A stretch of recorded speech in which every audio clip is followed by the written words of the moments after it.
path, and different tools will be useful for different people and all of that. So for me, receptivity is dropping down from the kind of the screen of the mind. If we see like watching TV, we are constantly busy with what we are thinking, we are following our thoughts, and in that process we often abandon the experience that we have in our bodies. So we talk a bit like this, and our nervous system is quite activated, and and even if we talk about nice things, so it's like it's exhausting, it's efforting. So a receptive state actually looks like we are being connected to our bodies. I'm talking to you, and at the same time I am feeling the whole of my body. I'm even aware of the particles of the air that surround me, and I'm connecting to the pores of my skin, and I am receiving through the pores of my skin what is in my environment. I allow the colors that are around me to impact me, and when I see the lines on how the blanket is falling on the sofa right now is actually creating sensations in my body, and I'm allowing myself to experience the sensations in my body. And there is so much wealth in just doing that through this, allowing the colors to impact me, I'm having an experience. And in that, I have an inner experience of richness, because there is so much information in those sensations, especially if they are pleasant. So, but it doesn't have to be pleasant. It's just a way that I bring presence when I feel sad, that I can feel sad, and at the same time, underneath, there is just this simplicity, the simple joy of being alive, of being present to what is moving in my body. Even if it is sadness, it will do its cycle and it will move. And actually, it's also important for me. It's providing information for me. Very, very important, uniquely to me in that particular moment, that will allow me, if I am present and I'm not defending or reacting from this particular experience, to make a wise choice that will bring me closer to where I want to go. So the question is how, and of course, being in that state improves relationships, improves my work. It allows me, just being in that state allows me to continually enjoy life and to be receptive to what is coming my way, rather than putting effort in rejecting and defending and fighting life that is happening. And of course, don't get me wrong, some experiences are tough. They are creating strong waves of, anger or fear, or, like extreme situations.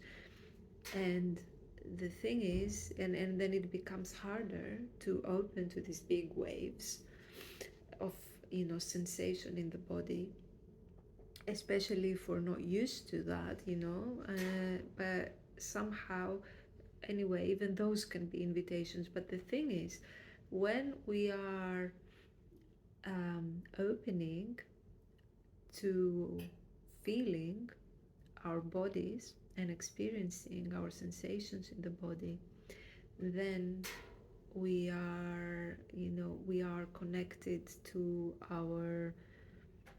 to this joy, to this innate joy, and then we are better able to make choices that will actually um,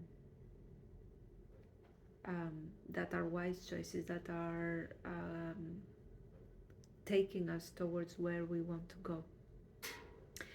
If we are closed off to our bodies, to the sensations in the body, for example, we can stay very long in abusive environments, because we are not actually feeling much. We are defended, and we are used to this defended state of being and contracted, and that is an activated nervous system, and then this becomes our normality. This becomes what we are used to having, and that is the normal. We're not questioning it. We are going about our lives being in this state, which is like a survival state, like as if we are in danger. And then, of course, this is not a state where we can make wise choices from. We keep choosing from this activated state of survival, which is, it's a feedback loop. Everything in life is a feedback loop. What do you put into what you put out there, it comes back to you, and then that cultivates momentum, and there's more and more until you get a really big slap, because you need that big slap in order to, like having a shock in the system actually enables something else to be created, enables you to question what is happening, to stop, to pause, and create something else, possibly, if you are open to this idea.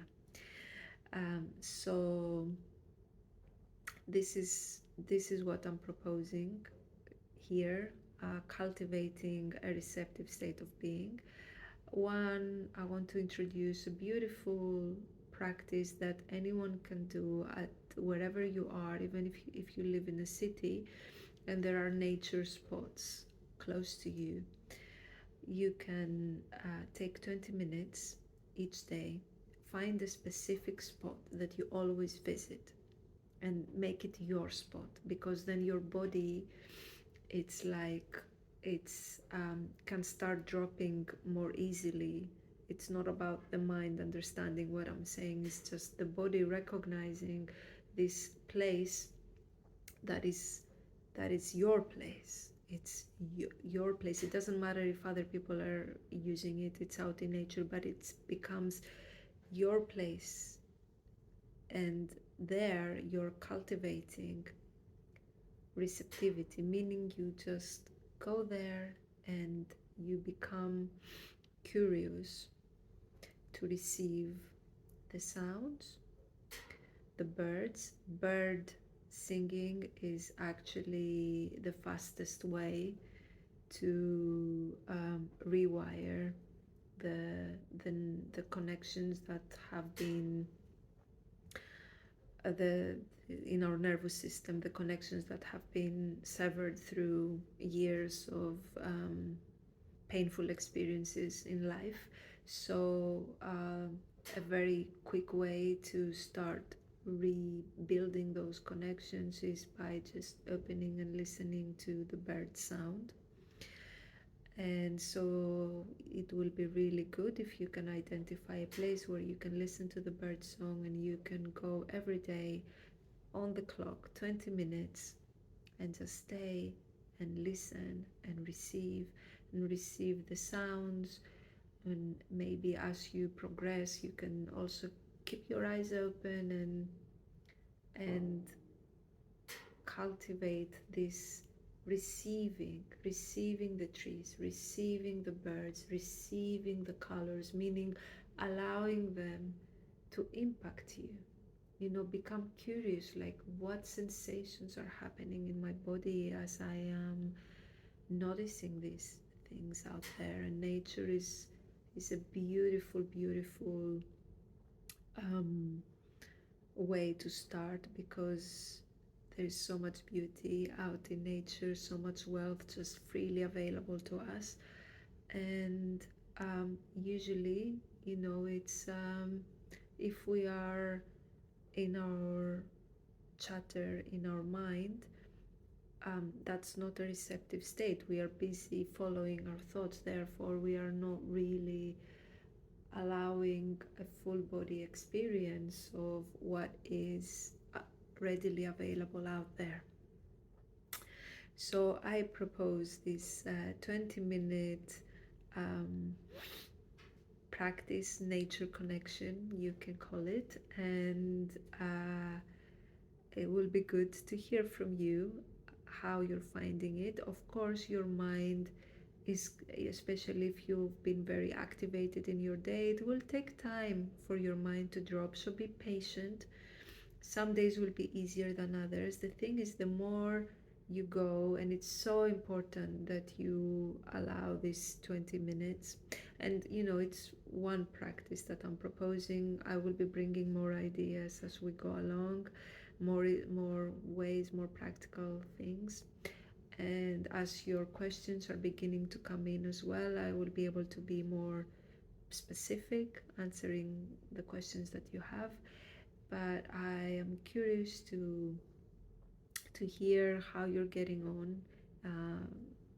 If you want to take on this invitation for a 20-minute nature connection time every day. And it's key that we together we start finding practical ways to calm our nervous system down, to drop down from this idea that we are here surviving into being here to enjoy. So goodbye everyone, sending you so much love, and I'll see you soon.